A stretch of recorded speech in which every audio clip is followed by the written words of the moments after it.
한번 따라하겠습니다. 하나님께 기쁨이 된 다윗. 할렐루야. 사람이 살면서 내가 누군가에게 근심의 대상이 되고 탄식의 대상이 된다고 하는 것은 참으로 부끄럽고 불행한 일입니다. 반면 내가 누군가의 기쁨이 되고 감동을 주는 사람으로 산다는 것은 은혜고 축복입니다. 하물며 인간관계에서도 그러할진대 우리가 하나님께 근심, 탄식의 대상이 아니라 기쁨이 되고 심지어 감동까지 드리는 삶을 산다면 이는 복 중에 복입니다. 저는 여러분이 이와 같은 삶을 사는 복 있는 사람이 되시기를 주의 이름으로 축원합니다. 그런데 성경에 그렇게 산 사람이 있습니다. 오늘 본문에 등장한 다윗입니다. 다윗은 인간관계뿐만 아니라 하나님과의 관계까지 기쁨이 되고 감동을 드리는 사람이었습니다.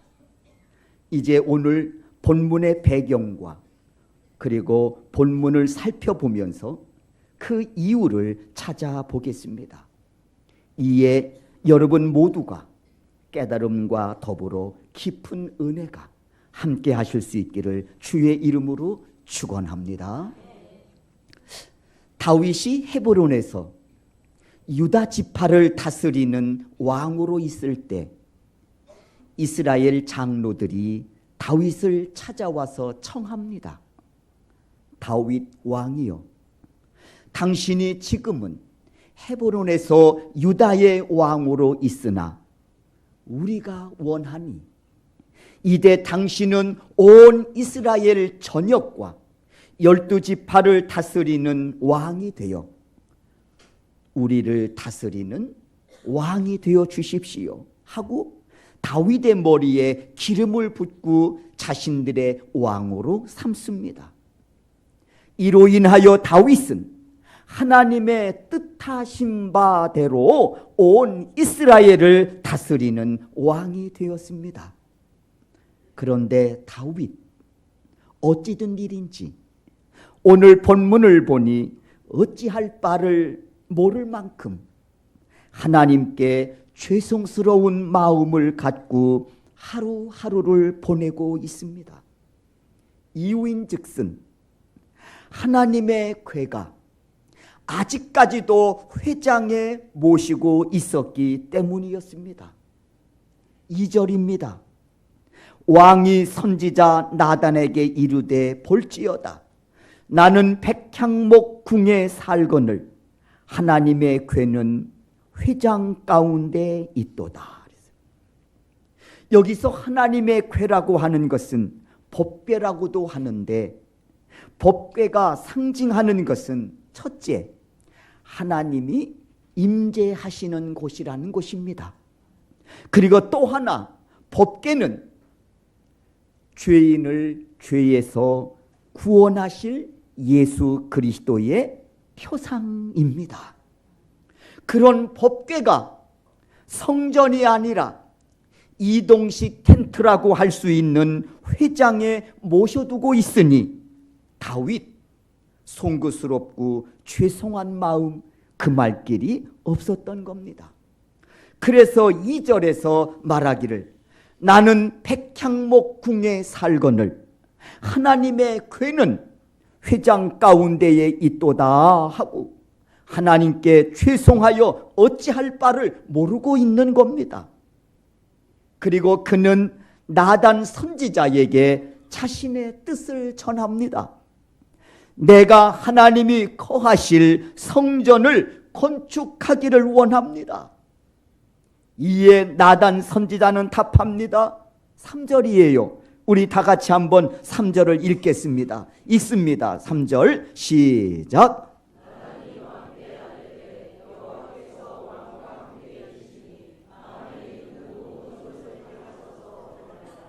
아멘. 나단 선지자 역시 다윗 왕이 하나님이 거하실 성전을 건축한다고 하니 이를 좋게 여겨 쾌히 허락을 한 것입니다. 그렇다면 정작 주인공이신 하나님의 생각은 어떠하실까요? 4절입니다. 보실까요? 제가 볼게요. 그 밤에 나단 선지자에게 나타나시어 말씀하시기를. 그 밤에 하나님이 얼마나 급하셨던지 그 밤에 나단 선지자를 찾아가셔서 말씀하십니다. 너는 다윗에게 가서 내 뜻을 전하라 하시면서 말씀을 주고 계십니다. 그 내용이 5절부터 16절까지입니다. 그리고 17절 이렇게 본문이 끝을 맺고 있습니다. 17절 우리 다 같이 읽습니다. 시작.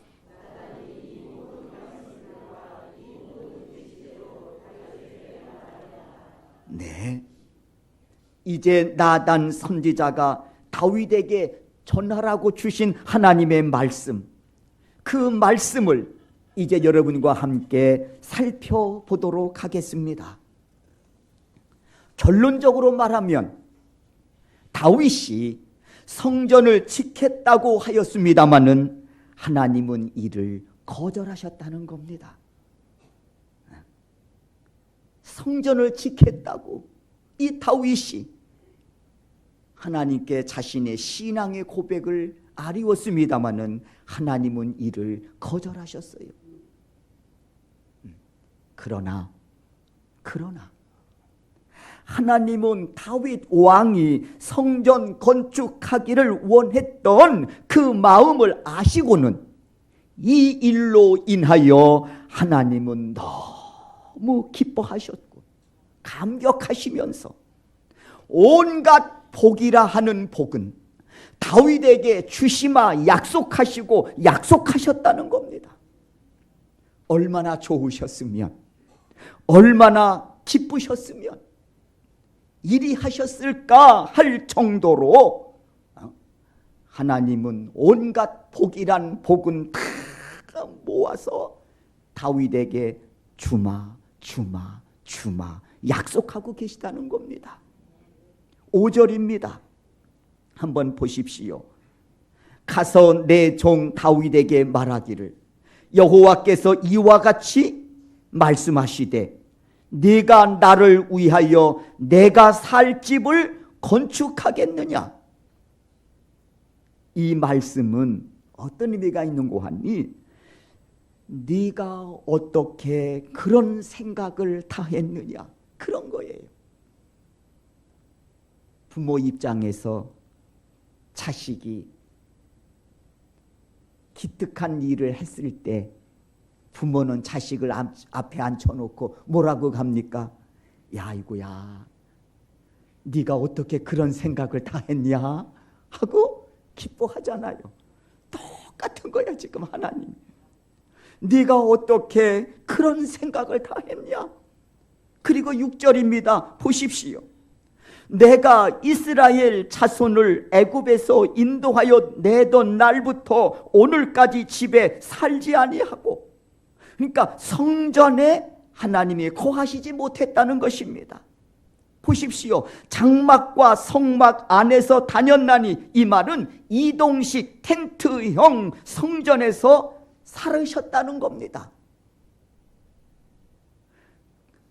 그리고 그 누구도 나를 위해 너와 같은 생각을 가진 자가 없었다는 것입니다. 내가 지금까지 이동형 텐트에서 내가 살고 있었지만 그 누구도 너와 같은 생각을 나에게 전한 자가 지금까지 한 사람도 없었다는 것입니다. 그리고 또 하나님께서도 말씀하시죠. 나 또한 누구에게도 내가 거할 성전을 건축하라고 명한 적이 없었느니라. 그런데 너는 어찌하여 그런 생각을 가져 나를 기쁘게 하고 나를 감동케 하느냐 하면서 나단 선지자를 통해서 하나님은 당신의 마음을 다윗에게 전하고 계신 것입니다. 그러면서 하나님은 다윗을 향하여 말씀하시기를, 다윗아, 지금까지 내가 너를 어떤 은혜로 너의 삶을 복되게 하며 인도해 왔는가를 너는 잘 알고 있지. 그게 8절입니다. 8절. 여러분 보세요. 네가 들판에서 양을 치던 목동이 아니었느냐? 그런 너를 내가 데려다가 이스라엘 주권자 즉 왕으로 삼고, 9절 보십시오. 지금까지 내가 너와 함께 있어 모든 대적을 멸하지 않았느냐? 그런 내가 너에게 다시 한번 약속하마. 내가 너를 이 땅에서 위대한 인물이 되게 하리라 하고 말씀하십니다. 그렇습니다. 하나님은 다윗에게 말씀하십니다. 사랑하는 다윗아, 너는 지금까지 내가 내게 베푼 은혜를 받으면서 내가 누구인지 너는 잘 알고 있지. 내가 약속하마, 이 땅에서 너를 위대한 인물로 내가 만들어 주마 하고 약속하십니다. 사랑하는 성도 여러분, 지금 다윗은 성전을 지은 것도 아닙니다. 짓고 싶다고 말한 것뿐이에요. 나는 이렇게 백향목으로 지은 화려한 궁궐에서 살고 있는데 아직도 하나님은 이동형 텐트, 이 성막에 거하고 계시니 제가 죄송스러워서 이 마음을 어찌할 바를 모르겠습니다. 그러니 하나님, 제가 하나님의 거하실 성전을 짓고 싶습니다. 그 말 한마디 한 것뿐이에요. 그렇다고 하나님께서 다윗의 뜻을 받아들여 그래 지으라 하고 허락하신 것도 아닙니다. 거절하셨습니다. 그런데 하나님은 그 말 한마디, 하나님이 거하실 전을 짓고 싶습니다, 이 말 한마디에 이렇게 기뻐하시고 감동하시며 있는 복은 다 끌어 모아 주시겠다고 약속하고 계신 겁니다. 성전을 짓겠다고 하는 고백이 이렇게도 하나님을 감동시키는 것일까? 예? 하나님의 약속은 계속됩니다. 10절입니다. 보십시오. 첫째는 다윗이 다스리는 나라를 복되게 하시겠다면서 땅을 주시겠다고 말씀하십니다. 그렇습니다. 한 나라가 세워짐에 있어서 국토, 즉 땅이 있어야 되지 않겠습니까? 때문에 하나님께서는 10절에서 내가 한 곳을 정하여 그곳에 너희들을 심어 다시는 떠돌지 않도록, 유랑하지 않도록 하시겠다고 약속하십니다. 사실 이 약속의 의미 속에는 여러 가지 의미가 있어요. 첫째, 다윗에게 주시는 약속이에요. 왜? 사실 다윗은 지금까지 사울을 피해서 편히 쉴고 땅 한 평 갖지 못하고 지금까지 떠돌며 유랑 생활을 하지 않았습니까? 네? 그런데 이 약속은 이제는 사울의 추격으로 다윗 자신이 떠돌아 도망자의 삶을 살지 않도록 이제는 내가 너를 지키고 보호하고 인도하시겠다고 하는 의미가 있는 말씀이에요. 그리고 또 하나, 사사시대처럼 원수 대적들로부터 침략을 당하여 괴롭힘과 고통당하지 않도록 보호하여 주시겠다고 하는 그런 약속까지 이어서 주시고 있습니다. 유랑생활, 이제 떠돌지 않도록 편안히 거할 땅을 내가 너희에게 주마. 그리고 그 땅에 거하여 너희들이 살 때 대적들로부터 고통당하거나 괴로움당하지 아니하도록 내가 너희들의 삶을 내가 책임져 주고 보살펴 줄 것이다 라고 말씀합니다. 이 말씀의 배경은 사사기 6장 배경을 두고 하신 말씀이에요. 사사기 6장을 보면 이스라엘 백성들이 미디안 족속으로부터 무려 7년 동안 모진 수모와 고통을 겪습니다. 그러면서도 이들은 미디안이 침략해 오면 대항하여 싸우기는커녕 오히려 앞다투어 산속에 숨어 들어가 토굴을 파고 자신들의 몸을 숨기기에 급급했습니다. 그만큼 이스라엘 백성들에게 있어서 미디안은 두렵고 고통스러운 존재였습니다. 미디안은 이스라엘 백성들이 파종할 때쯤 되면 내려와서 농작물들을 쑥밭으로 만들어버립니다. 굶어 죽으라는 이야기지요. 그리고 추수 때쯤 되면 역시 침략하여 그 남은 그 토지 소산물을 몽땅 다 거두어 가버립니다. 이때 가축도 다 약탈해 가버려요. 이때도 역시 이스라엘 백성들은 그 누구 하나 대적해 싸울 생각을 하지 못하고, 미디안이 침략했다면 이스라엘 백성들은 곳곳에 숨어 들어가 자신들의 몸을 숨기기에 급급했다는 것입니다. 때문에 이들에게는 두려움과 더불어서 궁핍함, 절대적 빈곤 속에 이들이 살아온 것입니다. 그런데 누구 하나 나서서 대항하여 싸우려 하지 않아요.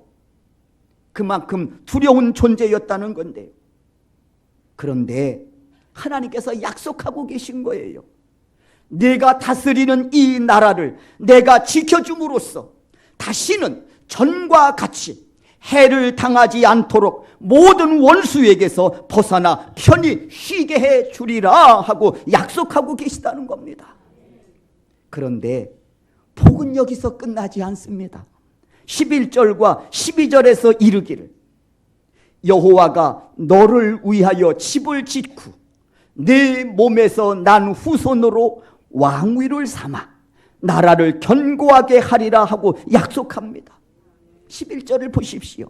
여호와가 너를 위하여 집을 짓고, 다윗이 하나님이 거하실 성전을 짓겠다고 하니까 하나님께서 말씀하시기를 나도 너를 위하여 집을 지어주겠다고 말씀하십니다. 하나님이 지어주신 집은 어떤 집일까요? 하나님께서 다윗을 위하여 지어주신 집은 어떤 집일까? 이후에 다윗의 생애를 보면 하나님께서 그를 위해서 얼마나 견고한 집을 지어주셨는지를 짐작할 수 있는 사건들이 참 많습니다. 사무엘하 5장 10절에 보면 만군의 하나님 여호와께서 함께 하시니 다윗의 집이 점점 강성하여 가니라 하고 말씀하고 있습니다. 수많은 대적들로부터 공격을 받아도 이상하게 다윗의 집은 시간이 흐르면 흐를수록, 다윗의 가문은 시간이 흐르면 흐를수록 더 견고하게, 더 강성하게 부흥해 갔다고 하는 말씀입니다. 왜요? 하나님이 지어주셨으니 그 누가 감히 그 집을 대적하여 허물 자가 있겠습니까? 이뿐만이 아닙니다. 집을 지으실 뿐만 아니라 너에게 임한 복이 자손에게까지 이르게 하시겠다고 약속하고 있습니다. 하나님은 복을 주실 때 복을 주심에 있어서 공식이 하나 있습니다. 하나님께서 복을 주시는데 그 복은 당대에 머무르는 법이 없어요. 꼭 하나님께서 너와 그 다음에 이어지는 말씀이 있어요. 내 자손까지, 내 후손까지 내가 책임지마. 오늘 본문에도 마찬가지입니다. 하나님께서 다윗을 축복하시면서 말씀하시기를 내 복이 자손까지 이르게 하시겠다고 지금 약속합니다. 그러면서 말씀하시기를 바로 그 아들이 누굴까요? 솔로몬이지. 그 아들이 나를 위하여 성전을 건축할 것이며, 그래서 하나님이 거절하신 걸 너는 아니고 다음 때 네 아들을 통해서 내가 나의 거할 집을 지키를 내가 허락하겠다. 그러해. 네 아들이 나를 위하여 성전을 건축할 것이고 나는 그의 왕위를 견고하게 할 것이라 말씀합니다. 이뿐만이 아니지요. 그 다음 이어지는 약속은 엄청납니다. 하나님께서 말씀하십니다. 14절이에요. 우리 14절 한번 우리가 읽어볼까요? 14절을 읽습니다. 시작.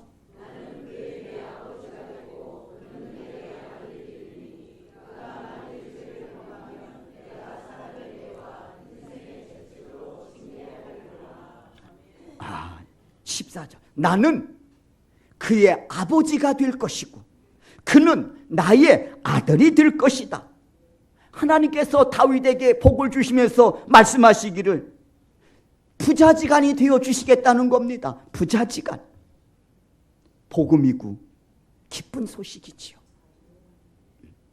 하나님께서 그 다른 어떤 복보다도 하나님께서 부자지간이 되어 주시겠다고는 이 복은요, 복음이고 기쁜 소식이에요.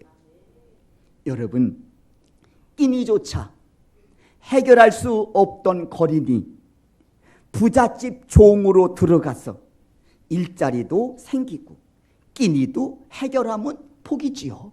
네? 그런데 주인이 그를 궁휼히 여겨 자신의 호족에 입적을 시켜 아들을 삼아 유업을 이을 상속자로 삼았다. 종의 입장에서 이 은혜는 천지개벽보다 더 큰 은혜입니다. 끼니도 때우고 일자리도 얻은 것도 이것도 귀한 은혜인데 여기에다가 자신의 이름을 호족에 입적시켜서 아들 삼아 유업을 이을 상속자로 삼았다. 종의 입장에서 이 은혜는 천지개벽보다 더 큰 은혜라는 거죠.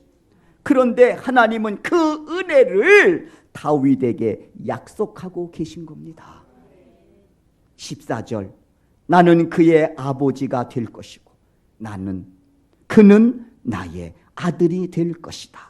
부자지간이 되어 주시겠다는 거예요. 여러분, 이 은혜는 다윗에게만 주신 복입니까? 네? 아닙니다. 바로 우리에게도 주신 복입니다. 바로 예수 그리스도를 통해서입니다. 갈라디아서 4장 7절에 그러므로 네가 이후로는 종이 아니요 아들이니 아들이면 하나님으로 말미암아 유업을 받을 자니라. 다 같이 한번 우리가 읽겠습니다. 갈라디아서 4장 7절 읽습니다. 시작.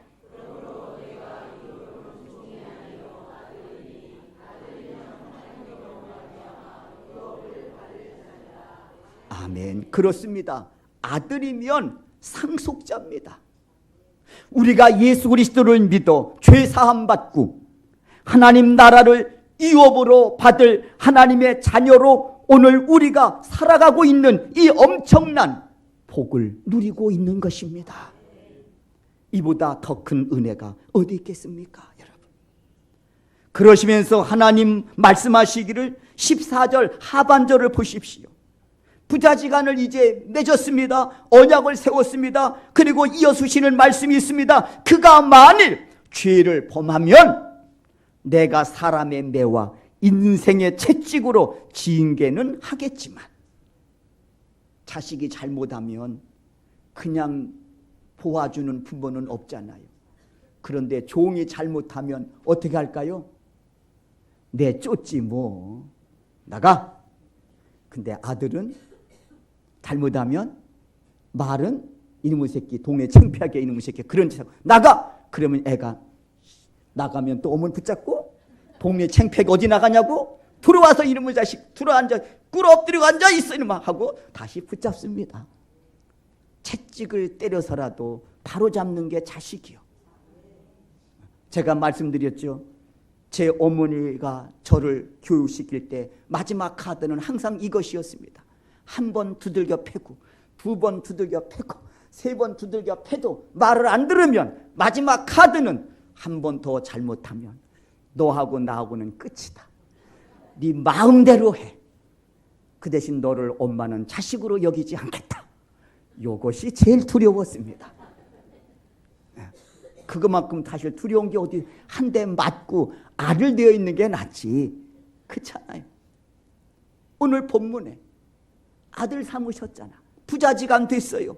그래서 그가 만일 죄를 범하면 내가 사람의 매와 인생의 채찍으로 징계는 하겠지만 15절 사울에게서 내 은총을 거둔 것처럼 그에게서 은총을 거두어 드리지는 않겠다 하시면서 내 집과 내 나라가 내 앞에서 영원히 보존되고 견고하리라 하시며 이 말씀을 나단 선지자를 통해서 다윗이 전해 듣습니다. 이 말씀이 뭐예요? 결코 포기하지 않으시겠다는 거예요. 잘못하면 채찍을 들어서라도 내가 너를 반드시 존귀한 자로, 내가 너를 반드시 축복의 통로로 사용하시겠다는 것입니다. 여러분, 하나님 앞에 독립선언하고 마음껏 사는 게 축복이 아닙니다. 그렇지 않습니까? 제가 언젠가 한 말씀 한번 드린 적이 있는데, 제가 존경하는 목사님 한 분 계신데요, 그분이 어느 날 강아지 한 마리를 데려다가 키우셨어요. 그러니까 이 강아지가 자유롭게 그동안 살았던 것 같아. 그런데 목줄을 메고서 묶여 있으니까 밤새 밤새 그러는 거야. 하루 이틀이 아니고 계속. 그러니까 주변 사람들이 뭐라고 그러겠어요? 시끄럽다고. 그래서 어쩔 수 없이 풀어주었어요. 그때는 어느 날 안 보이는 거야. 보니까 저 우리 충청도 사투리 시궁창 밑에 먹고서는 안 될 것을 주워 먹고 거기에 처박혀 죽어 있는 거예요. 그때 목사님, 이놈아, 목줄이 너를 자유를 억압한다고 짖었지만 이놈아, 목줄이 사실은 너에게 이놈아 생명줄이었어. 이놈아, 그렇잖아. 목줄이 생명줄이었다. 예수 믿는다고 불편한 거 있으십니까? 예? 있으면 얘기해봐. 여러분, 그게 생명줄이에요. 그렇잖아요. 생명줄입니다. 응? 오늘 본문에 부자지간 삼으시고 그가 잘못하면 내가 매와 채찍으로 내가 해서 그를 내가 바로 세워 반드시 존귀한 자로 축복의 통로로 사용하시겠다고 지금 다윗에게 약속하고 계신 것입니다. 한마디로 하나님이 책임져 주시는 인생이 되는 것입니다. 그리고 우리는 다윗을 통해서 하나님이 책임져 주시는 인생이 얼마나 복된 인생으로 살다가 복되게 인생을 마감하여 하나님 앞에 서는지를 보여주고 계십니다. 시편 23편은요, 다윗이 하나님의 부르심을 앞에 두고 인생 황혼기에 성령의 감동하심으로 시편 23편을 기록한 말씀입니다. 어떻게 시작합니까? 파란만장한 삶을 살아온 그 다윗이 자신의 인생을 결산하면서 하나님 앞에 이런 고백을 드리고 있습니다. 여호와는 나의 목자셨고 내게 부족함이 없으신 분이었습니다. 하나님이 책임져 주는 인생은 언제나 이렇게 인생을 아름답게 마무리하고 또 다른 삶을 멋지게 출발하게 하시는 은혜 가운데 그를 인도해 주시는 줄로 믿습니다. 여러분, 다윗 5절부터 16절까지 내용을 말씀드렸습니다. 이 어마어마한 복이 말 한마디야. 신앙 고백에서 시작된 거예요. 하나님, 하나님께서 거하실 하나님의 집 성전 짓고 싶습니다. 제가 백향목집에 살고 있는데 제가 송구스럽습니다. 아직도 하나님은 저 이동형 텐트, 저 성막에 거하고 계신 것을 보니 제 마음이 송구스럽고 죄송하여 어찌할 바를 모르겠습니다. 하나님, 제가 하나님이 거하실 성전을 짓고 싶습니다. 이 고백이 하나님을 그렇게 기쁘게 드리는 고백이었고 이 고백이 하나님을 그렇게 감동시켜 드리는 고백이 되었다는 겁니다. 그렇다고 하나님이 지으라고 허락하신 것도 아니에요. 아니다. 내 아들로 하여금 짓게 할 거야. 나는 그냥 말만 들어도 그렇게 기쁘고 나는 감동스럽다. 그런데 여러분, 이 일을 오늘 우리에게 허락하신 것 아니겠습니까? 그러므로 우리가 이 일을 소홀히 여길 수 있겠습니까? 그럴 수 없는 것입니다. 하나님께서 우리 소명교회를 허락하신 지 5년을 지나서 이제 6년 차로 달려가고 있습니다.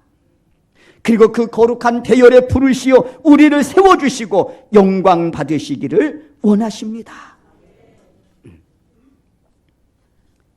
얼마 전 등록하신 분이 제게 하신 말씀이 참 제 마음에 감동이 되었습니다. 목사님, 제가 섬기던 교회가 건축을 하게 되었는데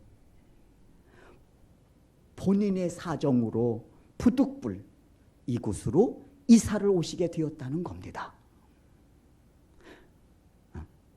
그리함에도 불구하고 하나님 앞에 늘 죄송스러운 마음이 있었는데 와보니 소명교회가 건축을 앞에 두고 있다고 해서 얼마나 감사한지 얼른 등록을 하셨다는 겁니다. 참 귀한 신앙이고 하나님이 기뻐하시는 모습이에요. 반면 어제 기독교 방송을 통해서 고민 상담하는 내용을 들었습니다.